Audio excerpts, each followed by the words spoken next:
প্রথমে আমি ঝিঙাগুলো পিলার দিয়ে ছিলে নিয়েছি, তারপর কেটে পরিষ্কার করে নেব। আসসালামু আলাইকুম, সবাই কেমন আছেন? এই তো আমি দিয়ে দিলাম ভাগাড় দিয়ে ঝিঙাগুলো দিয়ে একটু সিদ্ধ করে নেব। সাথে দিয়েছিলাম আলু। এই পাশে আমি একটি কড়াই বসিয়ে মাছ ভেজে নেব।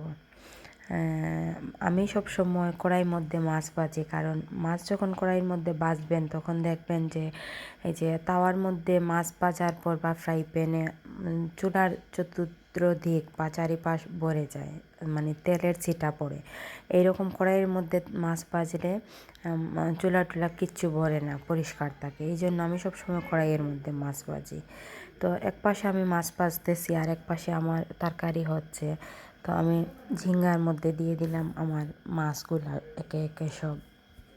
তারপর অল্প একটুক্ষণ চুলার মধ্যে রেখে ওই পাশে আমি কেটে নিচ্ছি ধনিয়া পাতা।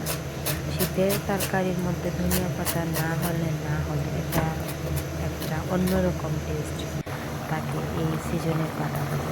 এই তো আমার ঝিঙ্গার তরকারি হয়ে গেল, দিয়ে দিলাম ধনিয়া পাতা, দিয়ে আমি চুলার জালটা বন্ধ করে দিলাম। আর কিছুক্ষণ ঢেকে রাখবো যাতে আমার ধনিয়া পাতার ঘ্রাণটা তরকারিতে থাকে। এই দেখেন আমার ফাইনাল